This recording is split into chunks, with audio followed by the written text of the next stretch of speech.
Zo. En dan nu het verhaal. Het gaat over Scrooge. Ebenezer Scrooge. Het is een rijke, maar zeer arme man. We hebben vanuit de traditie hebben we altijd de kleuters, die spelen altijd het Christverhaal. En groep 7 en 8 die spelen het eigenlijk om het hier een musical. Nou, wat ik wel eerlijk zeggen is dat wij eigenlijk een gebrek hebben aan leuke Christmusicals. En Scrooge is wel eigenlijk onze oude leefde. 2003 hebben we het voor de laatst dien. En we hier wel berekenen dat het nou ongeveer wel weer een keer komt.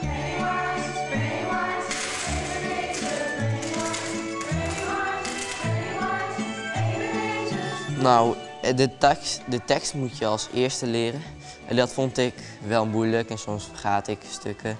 En maar daarna moest je oud zijn. Ja, nou, oud lopen, dat kon ik echt helemaal niet. En oud zijn, nou, dat was best wel moeilijk om eerst te leren. Maar dat gaat steeds veel beter. Ja. En dan moet je het hele verhaal ook nog kennen. En zorgen dat je die emoties goed speelt. Boos, gierig, chagrijnig en al die andere soort dingen. Doorfred, Piet. Jij bent de enige familie die ik nog heb. Maar je erft geen cent van me, hoor je? Geen cent!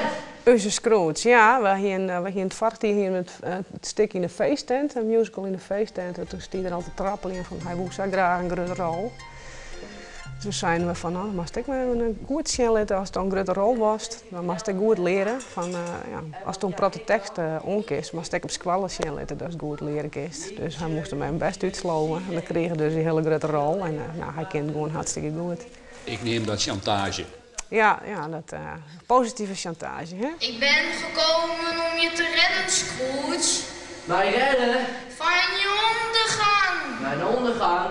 Hoe bedoel je? De zaakjes gaan prima. Je kunt trots op me zijn.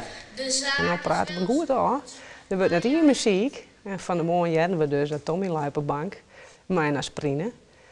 Dus ja, die weer mooi wit sminkt, maar eigenlijk werd het net nodig. Want vlak voordat we begonnen, toen hongen nog boven de wc. Dus, maar de goed, die stoeit er wel en we zijn al misschien weet ik wel wat plankenkoorts. Weet ik niet. En verhoging 39. Maar toen had ik een aspirintje genomen, want ik had heel erg hoofdpijn en toen valt het wel weer wat mee en toen ging ik toch naar school.